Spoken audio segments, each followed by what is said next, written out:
আজকে ভারতীয় ছবি বলতে সাউথের ছবি, অন্যান্য ভাষা, সেখানে বাংলা ছবিকে ভারতীয় ছবি বলা হয় না, সেখানে রিজনাল ছবি বলেই বলা হয়। আমার চেষ্টা বাংলা ছবি আর বাংলা ছবি বলে না, ভারতীয় ছবি বলে ইন্ডিয়ান ফিল্ম হিসেবে যেন সম্মানটা পায়, আমার লড়াইটা সেইটা। আজকে মায়ের কাছে আশীর্বাদ নিতে এসেছি, যেহেতু আজকে আমার একটা ছবি রিলিজ হয়েছে রঘু টাকা, এবং তারই জন্য প্রার্থনা করতে এসেছি এবং আমাদের সবারই জন্য আশীর্বাদ দিতে এসেছি যেন আমরা সবাই যেন ভালো থাকি। কারণ দেখতেই পাচ্ছেন পৃথিবী জুড়ে যেভাবে বৃষ্টি, ক্লাউড বাস্ট, এবং কিছুদিন আগে কলকাতায় যেভাবে ক্লাউড বাস্ট হলো, যত দিন যাচ্ছে অত অশান্তি বা যুদ্ধ থেকে আরম্ভ করে প্রাকৃতিক দুর্যোগ, তো সব কিছু নিয়ে তো সেইটাই ভয়। তো মাকে বললাম সবাইকে রক্ষা করতে, এবং আমার কাজ তো সেটাই, মানুষকে এন্টারটেন করা। পুজো আমাদের বাঙালির কাছে সবচেয়ে বড় উৎসব, এবং এই উৎসবে মানুষ শুধু প্যান্ডেল নয়, খাওয়া দাওয়া রেস্টুরেন্টেও যায়, সিনেমা দেখতেও যায়। তো সেই জায়গা থেকে আমার চেষ্টাকে, যখন ওনারা সিনেমা হলে যাবেন রঘু টাকা দেখতে, আমার চেষ্টাকে এই পুজোর মরশুমটা, এই আনন্দটা যেন আমার ছবিটা দেখার সময় সেটা যেন আরও বাড়ে, মানুষ যেন আরও বেশি এনজয় করে, আরও বেশি যেন এন্টারটেন হয়। এবং পুজোর মানে তো সবাই পরিবারকে নিয়ে থাকে, আপনজনকে নিয়ে থাকে, কাছের মানুষকে নিয়ে থাকে, তারা একসাথেই সবাই ঘুরে হবে, এবং পুরো পরিবার না হলেও স্বামী স্ত্রী হতে পারে, একটা থাকে। তো সেই জায়গা থেকে আমার রঘু টাকাতে মাধ্যমে সেই আমেজটা নষ্ট যাতে না হয়। কুণাল দা আমার খুব কাছের মানুষ এবং বিখ্যাত মানুষ। আমি এটুকু বলবো কি, যার সঙ্গে মানুষের ডাইরেক্ট যোগাযোগ আছে, যার সঙ্গে মায়ের আশীর্বাদ আছে, তাকে এইসব নিয়ে ভাবতে হবে না। আমার মনে হয় কি সবারই তো চেষ্টা নিজের ছবিকে ভালো করতে গিয়ে, এবার আমার চেষ্টা আমি কি করে বড় হবো, কাউকে ছোট করে কোনোদিনও বড় হতে পারবো না, এই প্রচেষ্টা কেউ করতে থাকে। আমি বলছি না এটা কুণাল দা অন্য কেউ করছে। আমার চেষ্টাকে বাংলা ছবি এবং বাঙালি আনাটাকে কীভাবে এগিয়ে নিয়ে যাবো। আজকে ভারতীয় ছবি বলতে সাউথের ছবি, অন্যান্য ভাষা, সেখানে বাংলা ছবিকে ভারতীয় ছবি বলা হয় না, সেখানে রিজনাল ছবি বলেই বলা হয়।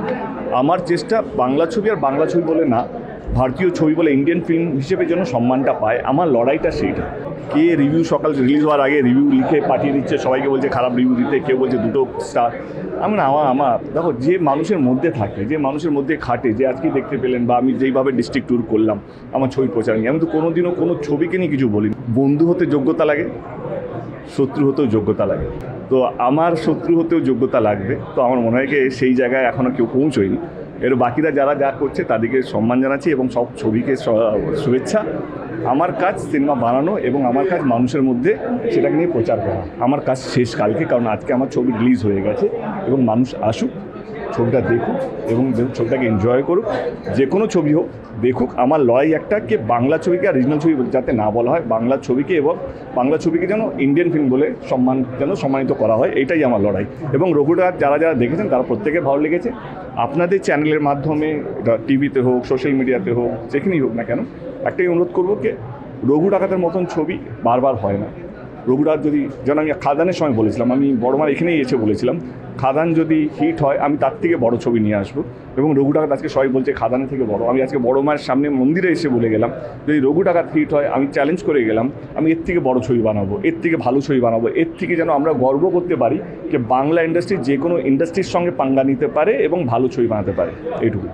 ইতিহাস না কোনো একজন লিখতে পারে না, ইতিহাস লেখার জন্য মানুষের ভালোবাসা লাগবে, মানুষকে লাগবে। আজকে আমি কিছু করতে পারিনি, মানুষ লিখছে, মানুষ বলছে, মানুষ পাশে আছে, পাশে ছিল এবং পাশে থাকবে বলে আমার বিশ্বাস। আর মানুষকে ছেড়ে দেওয়া উচিত। রইল কথা সিনেমা, আমার মনে হয় যাদের জন্য সিনেমাটা বানানো তারা আসছেন, আজ থেকে আসবেন। এবং আগামী পুজো জগতে, এখনও পুজো আমাদের বাংলায় শুরু হয়নি, আজকে সবাই তৃতীয়া। আমি কুণাল ঘোষ আমার গুরু। আমার মনে হয় কুণাল ঘোষ আমার গুরুর মতো। কুণাল দার সঙ্গে আমার খুব ভালো সম্পর্ক। প্রশ্নটা কোনোদিন ইম্পর্টেন্ট নয়, উত্তরটা ইম্পর্টেন্ট। লোকে উত্তরটা মনে রাখবে। উত্তর হচ্ছে কুণাল দা আমার খুব কাছের মানুষ, গুরুজন একজন ব্যক্তি, এবং আমি ওনাকে শুভেচ্ছা জানাই। এবং ওনার টিম, উনি যে ছবিকে প্রচার করছেন সেই ছবিকেও শুভেচ্ছা জানাই, এবং আরও অন্যান্য ছবিগুলো রয়েছে তাকেও আমি শুভেচ্ছা জানাই। আমি বলবো, আমার মনে হয় মা আমাদের সবাইকে ভালো রাখুক, সুস্থ রাখুক, একটু সদ্বুদ্ধির দিক আমাদের সবাইকে, শুধু কুণাল দাকে না, আমাদের সবাই।